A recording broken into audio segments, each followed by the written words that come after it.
கண்ணதாசனின் அர்த்தமுள்ள இந்து மதம் சமதர்மம். ஏழை ஏழையாகவே இருப்பது அவன் தலையெழுத்து என்று இந்து மதம் சொல்கிறதா? ஏழை முயற்சி செய்து முன்னுக்கு வரக்கூடாதென்று இந்து மதம் தடுக்கிறதா?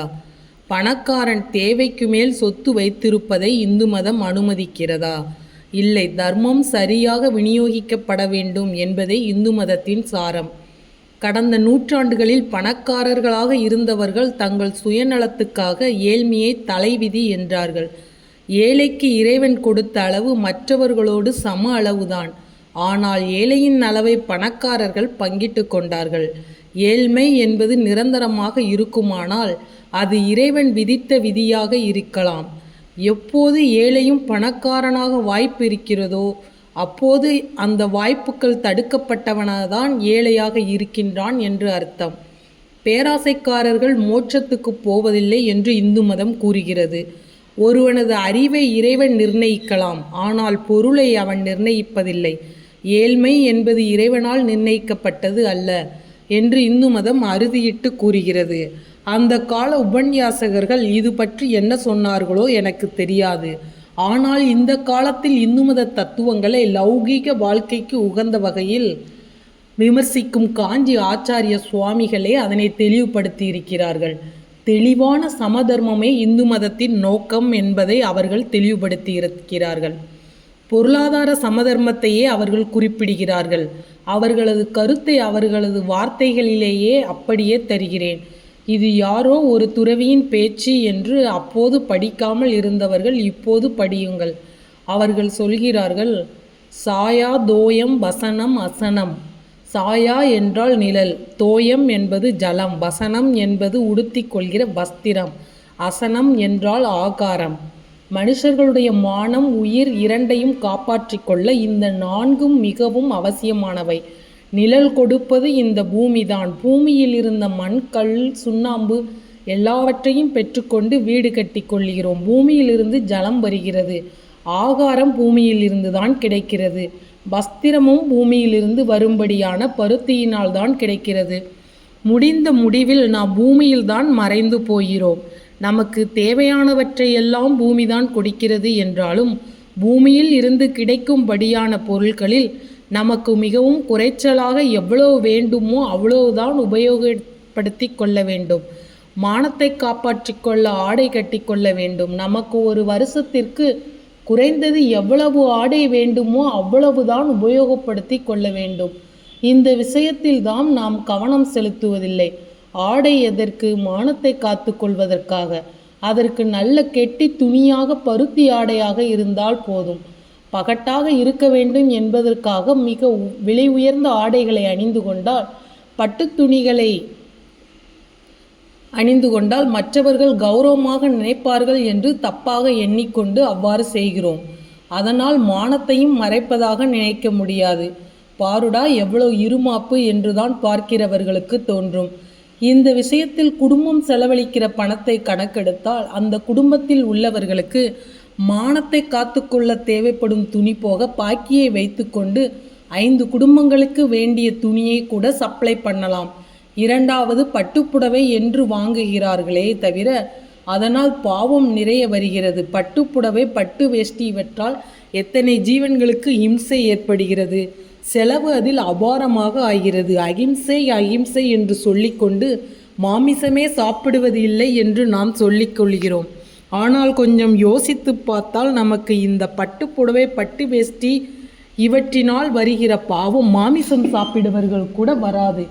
ஓர் ஆடோ 2 ஆடோ அங்கே உயிரை இழக்கின்றன என்றால் இங்கே கணக்கு வழக்கு இல்லாத ஜீவன்களுக்கு இம்சை ஏற்பட்டு வருகிறது. கூடிய வரைக்கும் நாம் உடுத்தி கொள்கிற வஸ்திரம் ஹிம்சை இல்லாத வஸ்திரமாக இருக்க வேண்டும். கெட்டியான வஸ்திரமாகவும் சாதாரண ஜனங்கள் எல்லாம் உடுத்தி கொள்ளும்படியானதாகவும் இருக்க வேண்டும். மக்களுடைய வாழ்க்கை தரத்தை உயர்த்த வேண்டும் என்பதற்காக அரசாங்கத்தார் அநேக திட்டங்களை போட்டு கொண்டிருக்கிறார்கள். நாட்டிலும் தரித்திரம் நாளுக்கு நாள் பெருகி கொண்டிருக்கிறது. வாழ்க்கை தரம் உயர்வது என்றால் ஒருவன் 2 வேளை காப்பி சாப்பிடுவது 4 வேளையாக வேண்டும்.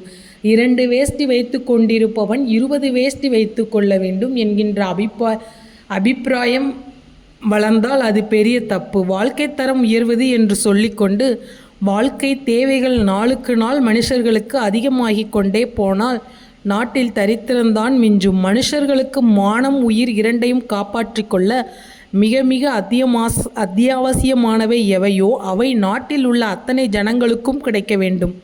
அதற்குத்தான் திட்டம் ஒழுங்கு எல்லாம் வேண்டும். அப்படி வாழ வேண்டுமானால் வசதி உள்ளவர்கள் கூட நாட்டில் இருக்கும்படியான பரம ஏழை எப்படி வசிக்கிறானோ அப்படி வசிக்க பிரயத்தனம் பண்ண வேண்டும். சௌகரியம் இருக்கிறவர்களும் கூட தங்களிடம் பணம் இருக்கிறது என்று தேவைக்கு மேல் அதிகமாக வசதிகளை பெருக்கிக் கொள்ள முடியாமல் இருக்க வேண்டும். வசதி இருக்கிறது என்று இவர்கள் பண்ணுகிற காரியங்கள் எல்லாம் அபிரிக்கிரகம் என்பதற்கு விரோதம்தான். இந்த தோஷம் வந்துவிட்டால் ஈஸ்வரனுடைய அனுக்கிரகம் கிடையாது. மனுஷ ஜென்மம் பிரயோஜனம் உள்ளதாக வேண்டுமானால் நமக்கு எவ்வளவு தேவையோ அதற்கு மேல் ஒரு இம்மி கூட விரும்பக்கூடாது. வசதி இருக்கிறது என்றால் அதை கொண்டு கஷ்டப்படுகிற இதர குடும்பங்களுக்கு, அந்த குறைச்சலான வசதியை கூட பெற முடியாதவர்களுக்கு உதவி செய்வதுதான் புண்ணியம். இதுதான் அவனுக்கு மோட்சத்தை அளிக்கும். இது தெரியாமல் வசதி இருக்கிறவர்கள் தேவைக்கு மேல் பட்டுப்புடவை பட்டு வேஷ்டி என்கிற தோஷத்தை அதிகமாக இப்போது பண்ணி கொண்டிருக்கிறது ஒரு பக்கம்.